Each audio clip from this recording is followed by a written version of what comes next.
et merci de nous accorder le temps qui est précieux pour vous dans le cadre de ce forum. Ouais, merci de m'accueillir, merci de m'avoir C'est normal, demandé. parce qu'on disait qu'il y avait quand même un très très haut niveau des intervenants et on a vraiment souhaité vous avoir parmi nous parce que vous avez une connaissance qui nous ravit dans beaucoup de domaines, que ce soit au niveau des plantes, mais aussi au niveau du bouddhisme. Vous avez fait pas mal d'actions, j'allais dire presque humanitaires, notamment votre intervention au niveau de l'Afrique, Oui. qui a duré quand même pendant plus de 3 ans a priori, Oui, avec oui. 300 lits qui ont été montés. C'est Qu'est-ce ça. qui vous a fait arrêter? Les complications locales et la mauvaise volonté des pouvoirs publics là-bas. Et j'ai été confronté à plusieurs personnes qui ont travaillé avec l'Afrique dans le cadre humanitaire aussi. Hein. Dans le village où j'habitais un certain nombre d'années dans l'est de la France, et qui est une ville qui était jumelée avec une autre ville au Mali, je crois. Et on est toujours confronté, c'est une expérience qui s'est réitérée malheureusement, et c'est très mal perçu là-bas. On n'a pas le retour en fait. Et autant les populations locales sont chaleureuses, et on a de très belles expériences avec les gens de l'Afrique, des pays africains. Là, les hôpitaux, c'était la République centrafricaine. Par contre, les structures sont corrompues, on va le dire. Hein. Les pouvoirs publics sont corrompus, et une part importante des produits qu'on envoie là-bas, des structures qu'on envoie là-bas, sont détournées par les douanes, la gendarmerie. Alors, je ne sais pas si c'est politiquement correct de le dire, mais je pense qu'il faut le dire quand même. Oui, les douaniers, enfin Tous les systèmes administratifs. Et sur presque 300 chambres, il y en a eu 290 en fait. Je crois qu'il n'y en a que 70 qui sont arrivés à destination. Tout a été pillé, les containers ont été bloqués au port de Douala par différentes structures, et détournés, vendus au noir, je ne sais pas si on peut le dire, en l'occurrence, mais en tout cas en marché parallèle, disons, aux hôtels privés, aux cliniques privées. Il y avait des lits, des choses comme ça qui ont pris ça des calme voies. les motivations Ouais, les plus fortes. J'ai pas connu ça au Tibet. Oui, Avec les Tibétains, c'est pas du tout la même logique. Votre présence ici au Forum des médecines ancestrales, ça fait 3 ans. 3 ans. Donc, qu'est-ce qui justifie ça c'est Béatrice qui m'avait contacté pour me demander, donc il y a 3 ans, de faire une conférence. Apparemment, les gens étaient contents de mes prestations. Donc je suis revenu l'année d'après, puis je suis revenu cette année. Moi aussi. Non, l'accueil est très bien, chaleureux. Il y a de très belles rencontres. Il y a, comme vous le disiez, comme on dit, c'est la mode de dire ça, il y a de belles personnes ici. Hein. Non, mais c'est vrai. Il y a de belles énergies. Il y a un très bon niveau au niveau conférence. Moi, c'est vrai que je sais aussi pas mal. J'ai rencontré des gens de très très haut niveau. Médecine quantique, pour vous, ça évoque quoi? Alors ça évoque plein de choses. Je ne sais pas si c'était la bonne question à me poser, parce que là, on pourrait y passer 3 heures. Quelque part, pour moi, le mot de médecine quantique ne me convient pas, parce que quantique, c'est relié au modèle atomique de Christian Bohr, c'est-à-dire le quantum d'énergie, c'est le photon, mais c'est aussi l'énergie qui sépare 2 couches électroniques. Donc c'est une unité fondamentale dans l'univers. Et par contre, pour moi, le quantique, c'est surtout l'information. Et on sait, dans le domaine de la médecine quantique, il y a plein de chercheurs qui ont travaillé là-dessus. On pense à Schrödinger, bien évidemment, mais il y a le pendule de Foucault, au Panthéon, etc. Il y a l'expérience Aspect, qui montre qu'il y a une communication énergétique et informative, qui peut se faire instantanément au-delà des moyens habituels de communication électromagnétique. Donc on va franchir les frontières de l'espace et du temps, en fait. Et moi, ce qui m'intéresse dans le quantique, au-delà on peut ergoter sur la sémantique du mot, mais ça, c'est pas très important. Ce qui est important, en fait, c'est, pour moi, c'est qu'on retrouve dans les principes du quantique, et particulièrement de la médecine et de la biologie quantique, les mêmes principes que le bouddhisme. L'illusion, la notion d'illusion. Effectivement, le monde n'existe pas tel qu'on le voit, en tout cas il n'existe que si on l'observe, comme dit, c'est un des principes de base, au-delà anecdotique certes, mais au-delà de l'anecdote, il y a quand même quelque chose de vrai. La notion de vacuité et d'illusion, c'est un petit peu la même chose, et c'est vrai que quelque part la matière n'existe pas. La chaise sur laquelle je suis assis, c'est surtout fait de vide et d'énergie.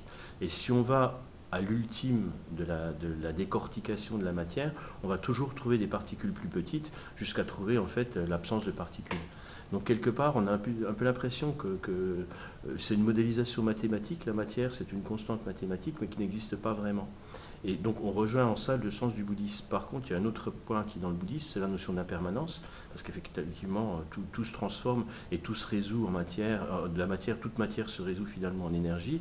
Et par contre, il y a aussi cette notion de, quelque part j'ai envie de dire que la notion d'éveil au sens bouddhiste, c'est pas une super intelligence, c'est pas une super mémoire, mais c'est quelque part à un moment donné, on est dans la notion de non-séparativité des choses, de non-dualité, et on est à la fois l'univers, le mandala de l'univers, le fameux cercle dont le centre est partout, la circonférence nulle part, mais on est aussi ce mandala-là.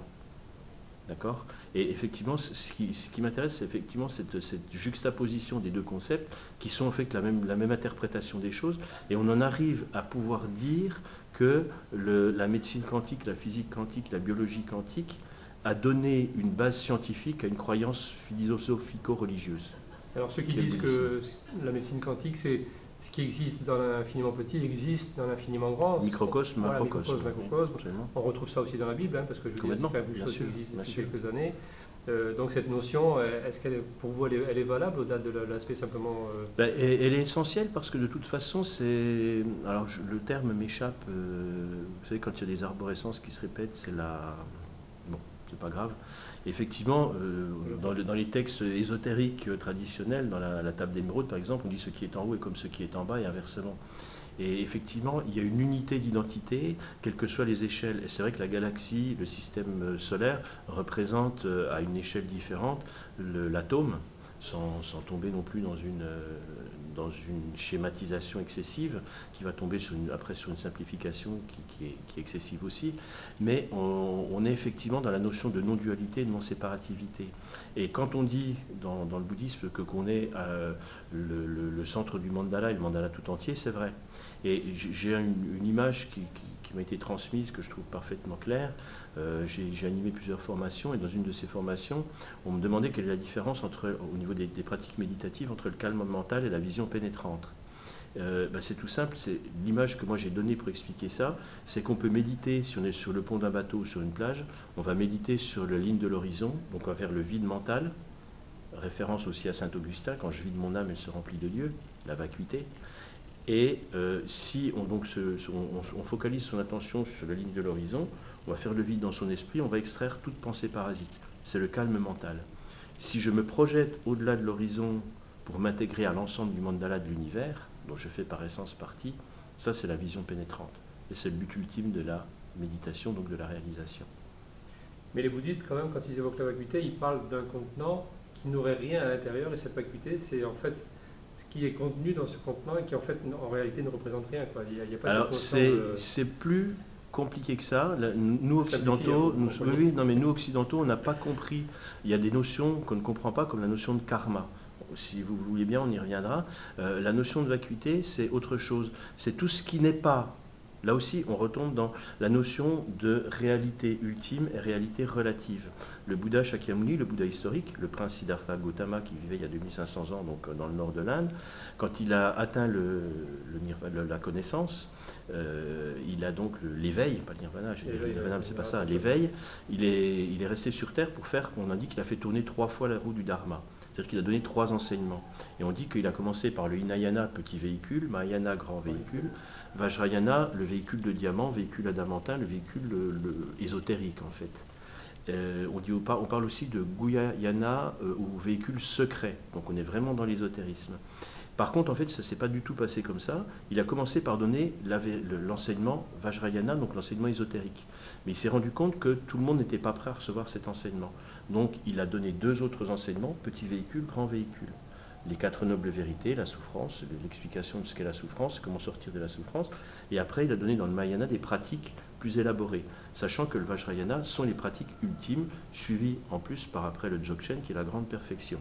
C'est un peu compliqué, mais dans cet ensemble de concepts bouddhistes, la notion de vacuité repose sur la dualité entre ce qu'on appelle les vérités ultimes et les vérités relatives. Les vérités relatives, c'est destiné aux gens qui ont besoin encore de progresser, Hinayana, Mahayana. Les vérités ultimes, parmi elles, il y a la vacuité. Donc ça veut dire qu'on accepte la notion de phénomène dans la vérité relative, parce que ces phénomènes existent quand même, puisqu'ils sont l'expérience de l'esprit des gens qui les vivent. Par contre, dans l'absolu, ils n'existent pas. Et c'est ça la vacuité. Là aussi, on rejoint la notion de quantique, puisque une chaise, une table existent, parce qu'on peut s'asseoir dessus, on peut écrire dessus, on peut manger sur une table, on peut s'asseoir sur une chaise, mais par contre, si on les résout à la quantité de matière qu'elles contiennent, on est sur quelque chose de quasiment inexistant. Donc on est dans la notion de vacuité et d'illusion, ça va ensemble. Mais la vacuité, c'est en fait, quand on est dans le domaine de la vérité ultime, tout ce qui n'est pas Rigpa, chez les Tibétains, c'est-à-dire la claire lumière, cette essence divine qu'on a en nous, tout ça n'est qu'illusion. C'est ça la vacuité. On rejoint un peu Balzac qui disait que tout n'est qu'illusion dans la vie. Dans le monde de l'incarnation, effectivement. Je reviens sur cette histoire de cellules ou de molécules. Donc si on considère qu'un enfant issu forcément de parents a le même type de molécules que ses parents. Par Adam et Ève, oui, en général, le seul moyen qu'on ait trouvé pour faire des enfants, c'est quand même d'unir un homme et une femme. Voilà, bon, il y avait pas à l'époque.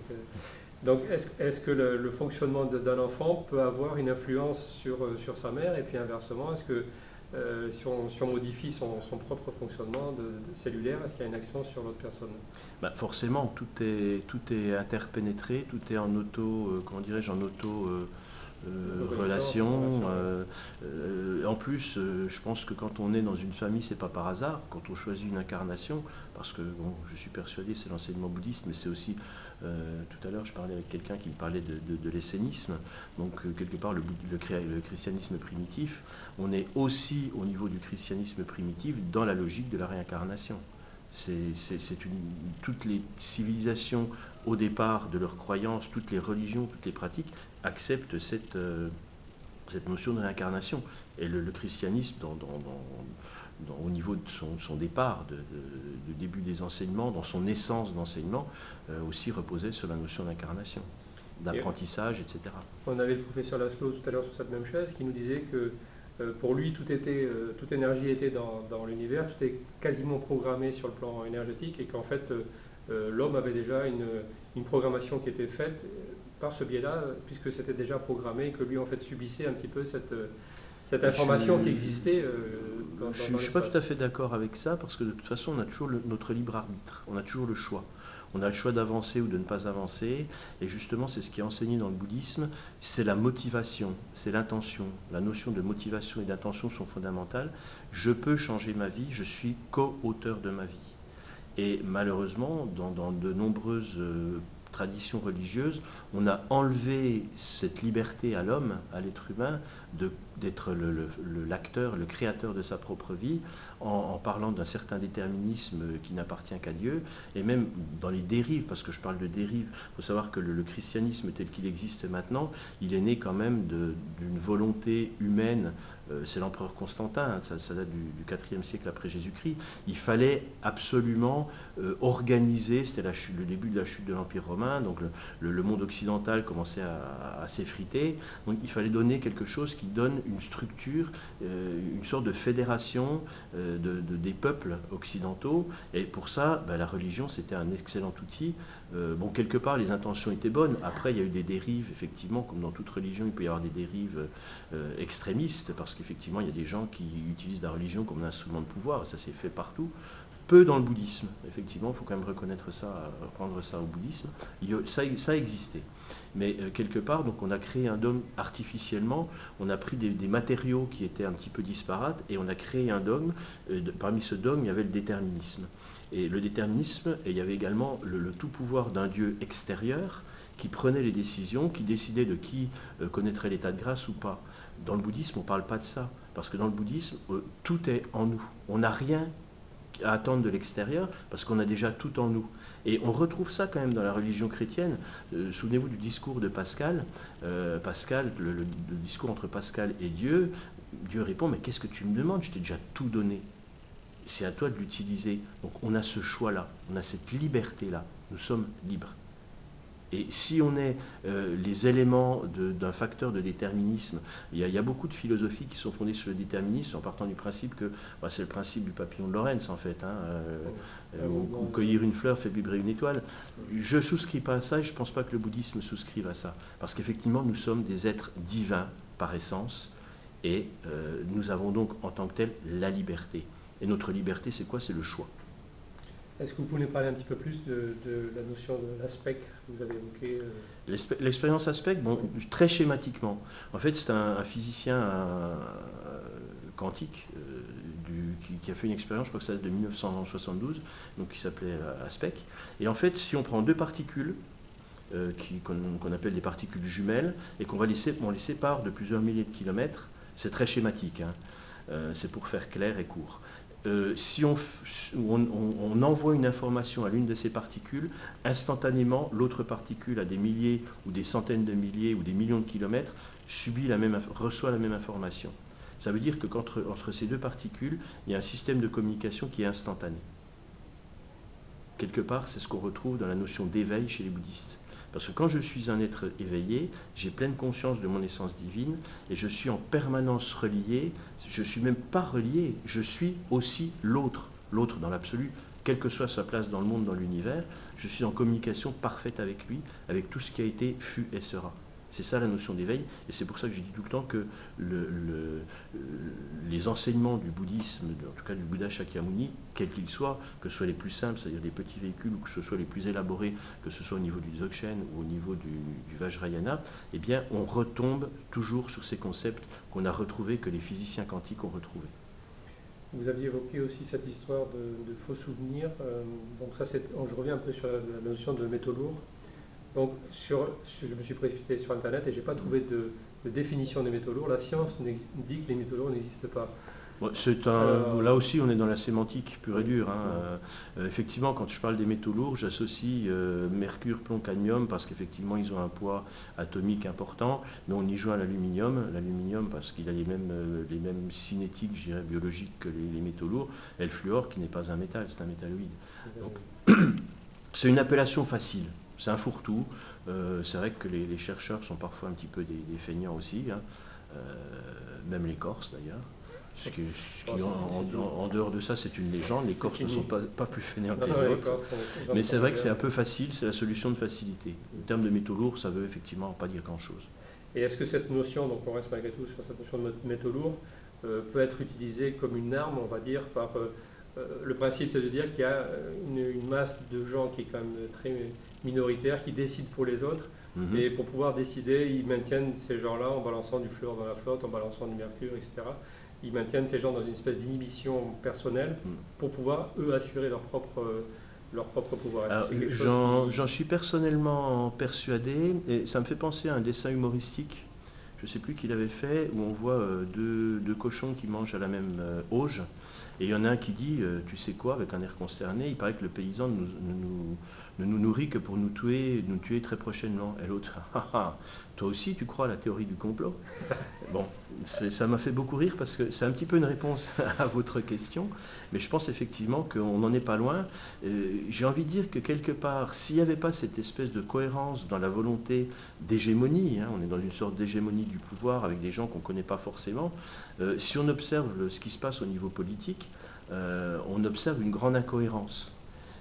Et c'est vrai que les gouvernements se suivent, ils n'ont pas forcément la même couleur, mais ils se ressemblent dans l'incohérence et dans des mesures qui sont de toute façon jamais en faveur du peuple. Je me souviens d'une phrase de Charles de Gaulle qui disait « Je n'aime pas les socialistes parce qu'ils ne sont pas socialistes ». Je pense que ça veut tout dire. Maintenant, après, je pense que ça ne vaut pas la peine d'étendre le débat dans le monde de la politique. Il y a des choses plus intéressantes à faire. Alors, si on considère que le système quantique, c'est un système de connexion et d'information instantanée, parce qu'on est tous connectés, est-ce qu'on ne pourrait pas utiliser cette Internet énergétique pour pouvoir réveiller les gens qui sont dans cette léthargie et qui les empêchent d'être acteurs? C'est ce qu'on fait. C'est ce qu'on fait, et l'enseignement que je transmets au niveau spirituel repose sur le fait, déjà sur le phénomène de la tache d'huile. Je suis persuadé qu'effectivement, les forces du mal sont à l'œuvre, les forces du bien aussi.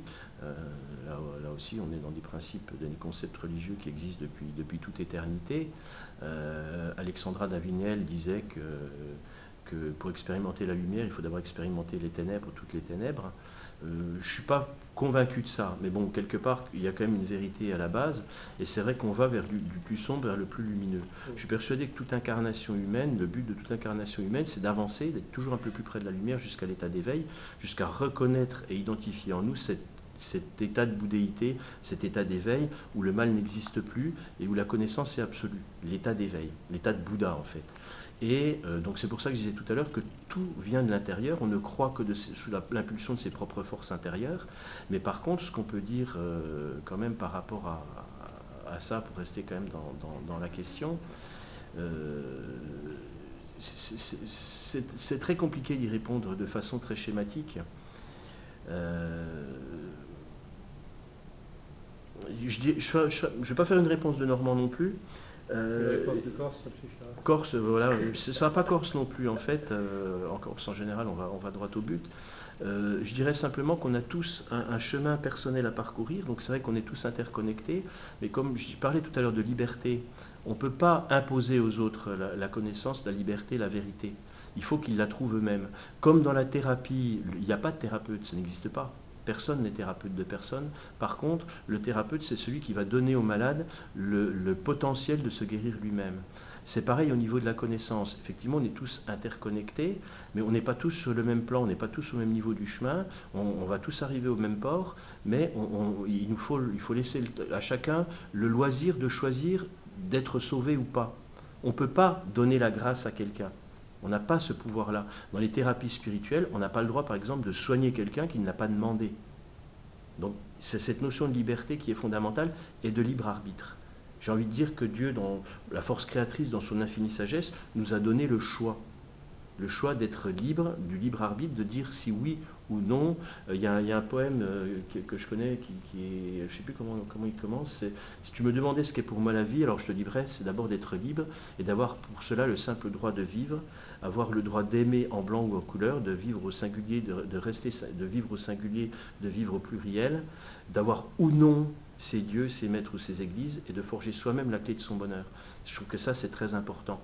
Nous avons le choix. Et dans la spiritualité, on a le choix, sinon, c'est plus de la spiritualité. C'est pas forcément un choix qu'on retrouve dans les religions, parce que dans les religions, normalement, principalement, les religions au départ. On dit, bon, adhérez à mon principe, et à ce moment-là, vous serez sauvés, parce que du coup, vous êtes distingué de la masse, quoi. Je veux dire, bon, il y a ceux qui sont sauvés, puis à côté, je veux dire, il y a les cons qui ne seront pas sauvés parce qu'ils n'ont pas compris qu'il fallait devenir ça, c'est adhérents. On trouve ça aussi chez les sportifs et chez les politiques, mais dans la religion, il y a des gens qui fonctionnent aussi comme ça. Et donc, est-ce que cette physique quantique pourrait amener à une espèce d'éveil, une prise de conscience collective qui pourrait justement amener les gens à réagir? C'est intéressant de poser cette question. Merci. Pourquoi Non, mais c'est une bonne question. J'espère que la réponse sera bonne aussi. Donc,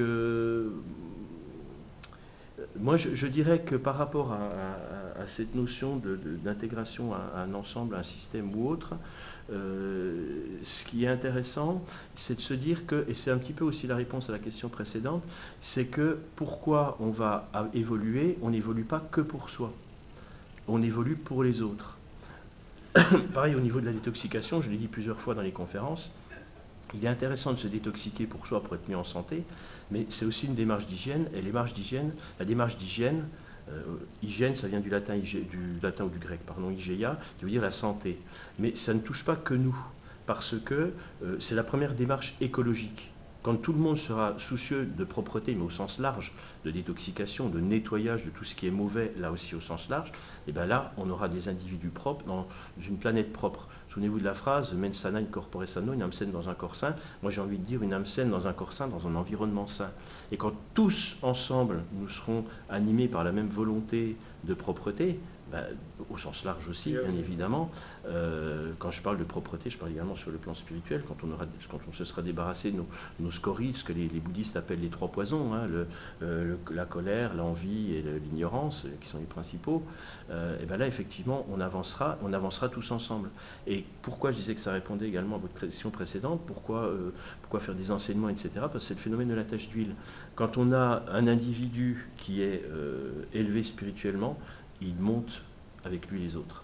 Et quand petit à petit on va faire un foyer d'enseignement à un endroit où on va éveiller un certain nombre de personnes, 2, 3, 4, 5, 6 personnes, et autour d'eux, après, il va y avoir une sorte de déhiscence, et ils vont aller ailleurs dans d'autres endroits où ils vont aussi éveiller d'autres gens. Et c'est un principe de croissance exponentielle. Là, l'histoire du grain de blé sur l'échiquier, vous mettez un grain de blé sur la première case, 2 sur la deuxième, 4 sur etc.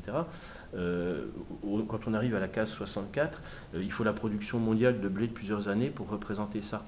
Donc quelque part, ça veut dire que si là on part non pas sur une progression par 2, mais par exemple si un individu éveillé va éveiller 10 personnes autour de lui, on progresse encore beaucoup plus vite.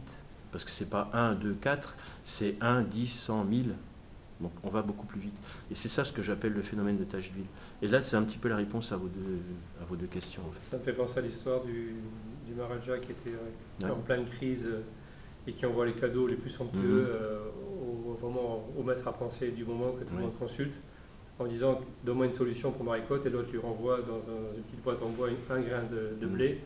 Là, il me fout de ma gueule, moi je lui donne des colliers, des machins, il me répond juste ça, et en fait c'était la solution, quoi. Alors moi j'ai presque envie de vous poser une question qui est dérangeante, mais ça fait aussi partie du jeu. Vous avez été sollicité pour faire partie du Grenelle de l'environnement, en tant que responsable, sensibilisé à l'environnement, et vous faites venir, vous tranquillement, du shilajit de Ladakh, dont on peut estimer qu'en termes d'empreinte écologique, c'est pas forcément la meilleure solution. Non, je ne suis pas du tout dérangé de moi, ça m'interpelle. Moi, je ne suis pas du tout dérangé de la question. Au contraire, dans le domaine de l'écologie, il y a, comme dans d'autres domaines de l'activité humaine, il y a énormément d'hypocrisie. Et actuellement, on amuse les coccinelles avec des mesures, le tri sélectif, des choses comme ça. Alors, ça va paraître monstrueux ce que je vais vous répondre, mais je m'en fous, j'en prends la responsabilité. On est dans un train qui roule dans un tunnel à 300 km/h, le bout du tunnel est bouché.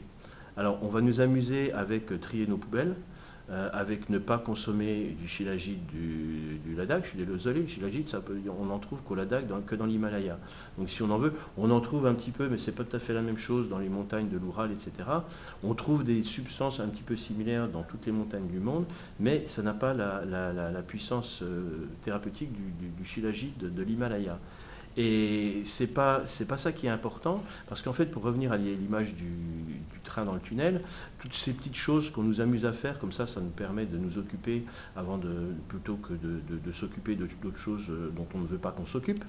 Mais le train, au lieu de taper le mur à 300 à l'heure, il va le taper à 299 km/h. Voilà.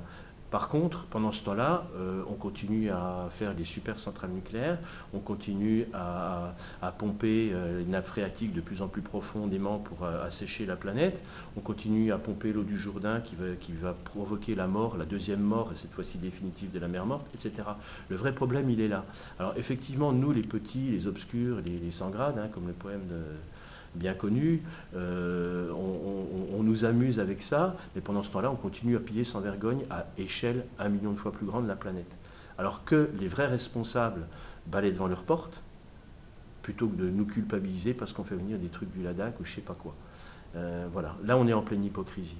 Et j'ai envie de dire, il y a deux proverbes que je vais citer, parce que ces gens-là qui massent sur le cœur nous disent nous sommes là pour défendre la santé, machin, nous sommes élus pour vous, etc. En fait, c'est pas ça. Ils ont des préoccupations beaucoup plus personnelles. Et ce que je veux dire, c'est que, par contre, ils jouent beaucoup sur la notion de culpabilité. Comment vous avez acheté un produit qui vient du Ladakh? Oh là là, mon Dieu. Mais bon. Bref, on ne va pas insister là-dessus, ça serait négatif, mais on peut quand même en parler. Par contre, je voulais juste citer 2 proverbes qui illustrent un petit peu ça. Un qui est chrétien, c'est la parabole de la paille et de la poutre. Un proverbe, c'est une parabole. Plutôt que de se préoccuper de la paille dans l'œil du voisin, il faut mieux se préoccuper de la poutre qu'on a dans son œil. Autrement dit, les Allemands disent balayer devant sa porte, Kirche vor deiner Tür, si je ne m'abuse. Je ne suis pas très bon en allemand. Et il y a un proverbe tibétain qui illustre la même chose. C'est plutôt que de te préoccuper de la fourmi qui se promène sur le nez de ton voisin, regarde plutôt le yak qui se promène sur le tien. Je vais quand même rebondir parce que je n'ai pas envie de vous lâcher là-dessus tout de suite. En termes d'énergie, on a tendance à penser que vous êtes corse, ou enfin en tout cas bien sensible à la Corse.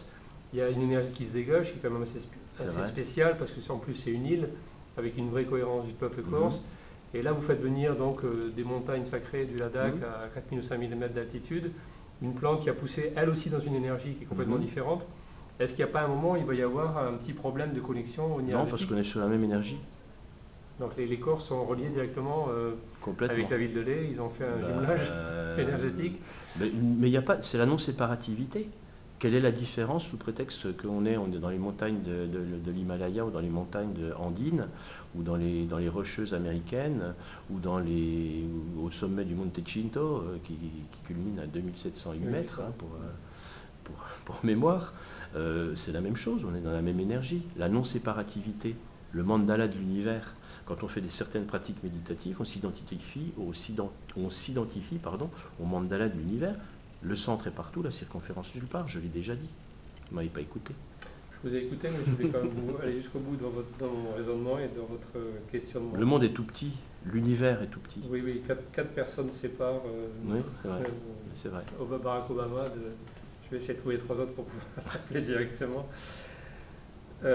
Vous avez un protocole J'ai une petite parenthèse. On parle de cette non-séparativité. J'ai parlé tout à l'heure du grain de blé sur l'échiquier. Alors il y a une autre image moi, qui me vient à l'instant, c'est nos ascendants directs. Et effectivement, si on prend un individu donné, c'est un peu le grain de blé sur l'échiquier, il a un père et une mère, qui ont chacun un père et une mère. Donc déjà, à 2 générations, on est déjà à 4. Qui a un père et une mère, on est à 8. Et une génération, ça dure à peu près 20 ou 25 ans. Ça veut dire qu'en 400 ans, on arrive, il faudrait faire le calcul, à plusieurs centaines, voire peut-être 1000 ou 2000 personnes en ascendant direct. Ça veut dire que, de toute façon, c'est un peu basique de le dire, nous sommes tous frères et sœurs, effectivement, mais si on remonte assez loin, qu'est-ce que c'est que 400 ans? C'est l'époque de Henri IV. Si on remonte à Charlemagne, on estime que, en fait, un Français sur 2, un Européen sur 2 est descendant direct de Charlemagne. Quelque part, on a tous des gènes en commun, bien évidemment. Et si on remonte à 1000, 2000, 3000, 4000 ans ou 1 million d'années, c'est encore pire. Les Juifs ont tendance à dire que Allah était juif. On ne sait pas. Nous sommes tous issus. Pourquoi pas? Alors, je crois savoir aussi que vous êtes le patron de Vitacor, ça on va continuer en français malgré tout. Oui. Est-ce que vous pouvez nous donner en quelques lignes ce qui structure votre société de produits corse? C'est pas une structure, c'est une association. Donc, comme le centre Chimérexine, le centre du Dharma Chimérexine, ça fonctionne comme association, donc on n'a pas de but lucratif. Donc effectivement, je dirais mon intérêt principal, c'est de développer la connaissance, mais une connaissance qui soit profitable à tous. Les bouddhistes appellent ça la bodhicitta, œuvrer pour le bien de tout le monde, le bien de tous. Atteindre la bouddhéité, c'est encore autre chose. C'est vraiment la notion d'altruisme. Et par exemple, le Shingon japonais, qui est beaucoup moins hypocrite, beaucoup plus transparent que le bouddhisme tibétain. Le bouddhisme tibétain est bien le secret. Ça, c'est clair. Ils sont dans leur montagne, ils aiment bien garder une certaine. Ce sont des ésotéristes purs et durs. Et quelque part, ils ont raison, parce que la connaissance, elle n'est pas forcément bonne pour tous. Par contre, au Japon, les Japonais ont une autre tournure d'esprit, et les Japonais, d'ailleurs, sont des gens très ouverts, parce que très souvent, les Japonais ont plusieurs religions en même temps. Pour nous, occidentaux, ça a quelque chose de complètement... ils peuvent être... oui, mais ils sont souvent Shingon aussi. Et la devise du Shigot, c'est clair et net, c'est l'équivalent du Vajrayana. Et il y a un moine japonais très connu qui s'appelait Kukai, qui est un petit peu l'équivalent de notre Padmasambhava tibétain, qui ont transmis donc le bouddhisme ésotérique au Japon, le Vajrayana, c'est l'équivalent du Vajrayana. Et ils ont une devise qui est claire, nette et précise, c'est par cette pratique du Shingon, donc du Vajrayana, les Japonais appellent ça les Mikyo, les enseignements secrets, c'est atteindre l'éveil en cette vie avec ce corps pour aider tous les êtres sensibles à échapper à leur tour à la souffrance en atteignant l'éveil. Parce que la seule façon d'échapper à la souffrance, c'est d'atteindre l'éveil. Donc on est dans une logique d'altruisme en dehors de laquelle il n'y a pas de salut. La pire des choses qui puissent exister, c'est le nombrilisme, c'est les gens qui se tournent autour du nombril, c'est les gens qui n'œuvrent que pour eux-mêmes, que pour acquérir de plus en plus de richesses matérielles, que pour le bien-être personnel. On est dans l'égoïsme, et l'égoïsme, j'ai envie de dire que ça réunit les 3 poisons principaux qui sont, toujours dans le bouddhisme, qui sont la colère, qui sont l'envie, la jalousie, et qui sont l'ignorance. Il n'y a rien de pire que l'égoïsme. Et l'altruisme, par contre, effectivement, c'est la voie de la bodhicitta.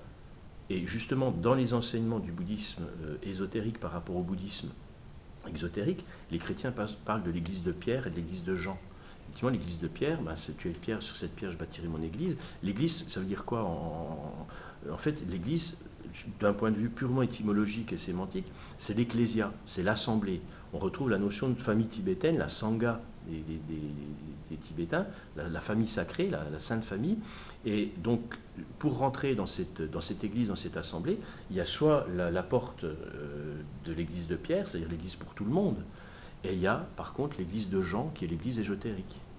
Où là, effectivement, on disait au Moyen-Âge que celui qui était initié, que le chevalier pouvait entrer à cheval dans une église. En fait, ça ne voulait pas dire que le gros bourrin de Hobro local rentrait à cheval. Ils ne s'en privaient pas dans les églises parce qu'ils avaient l'impression qu'ils avaient le droit. Mais ce n'est pas ça du tout. Ça voulait dire tout simplement que celui qui chevauche la Kabbale, celui qui est initié, peut rentrer à cheval dans une église. Rentrer à cheval dans une église, ça veut dire connaître l'ésotérisme. Kabbale, cavale. Christophe Andréani, je crois qu'on ne peut que vous remercier. On pourrait discuter encore de longues heures, mais on fera ça en off. En tout cas, merci beaucoup. Merci à vous. Pace salut, Pace salut à toutes. Merci en tout cas. À bientôt. Merci à vous.